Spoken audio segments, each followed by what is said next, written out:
You would think that most people would be motivated to commit a crime based on sex, fear, anger, revenge, but sometimes people just do it straight up out of control. Like they really want to control your body and maneuver it, tell you how to move it, what you should wear, what you should not wear. Sometimes it goes into sexual sadism, coercive control, paraphilic disorders, which I've touched a little base on. Think atypical sexual behaviors or interests, psychopathy, and power-oriented homicide. When it comes to control, it's a lot of dehumanization of a victim. Not in all cases, but most cases, that's pretty much the goal, is to psychologically devaluate someone. So essentially the victim's not seen as a person anymore. Like they're a used object. They're just nothing. They're just a vessel. They could be hurt, moved, controlled, and there's no issue with that. Essentially, the offender feels entitled to control someone completely in any way, shape, or form. They don't give a rip.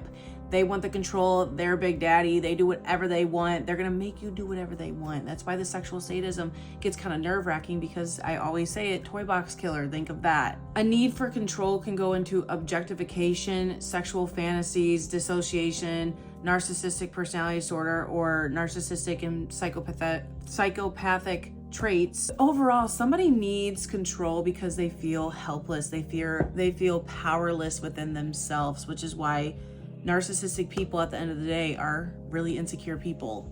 Yeah, you hate to hear that, but it's the truth. The offender can feel humiliated, rejected, powerless, invisible. So they have to create these situations where they feel like they're in control. It could stem from childhood neglect, childhood abuse in some fashion. Their parents weren't paying attention to them. They had no control of their life. Maybe they were sexually abused, physically abused, emotionally abused. They felt powerless in some way, shape, or form, and that may have followed them into adulthood. They feel control by being able to reverse victim and offender. So again, back to their childhood. If something happened in their childhood, they're not the victim anymore, they're the offender. So you'll see a lot of people act out in their real life, even though they were a victim of something, acting out as the offender because now they're in control of their lives. You can also see this play out not on a controlling aspect, but with sexual trauma, people becoming hypersexual and sleeping with people to take control back over their bodies, of being like, I'm going to choose when I sleep with people and when I don't. It's a subconscious thing. Same thing goes into people who are sadistic like this, narcissistic,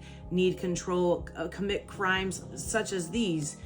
It's the same thing, just different. It's a subconscious thing for the need of control. It's a humanistic thing to need control. We all need some form of control, but the behavior that they're taking is coming out to play overall due to some insecurity, needing that control. I don't have any control in my life in X, Y, and Z area. It can sometimes be linked to trauma history, which I've touched base on, personality disorders, compensatory control, dominance fantasies. So if you really start thinking about it, in some cases, people aren't actually turned on by the victim per se.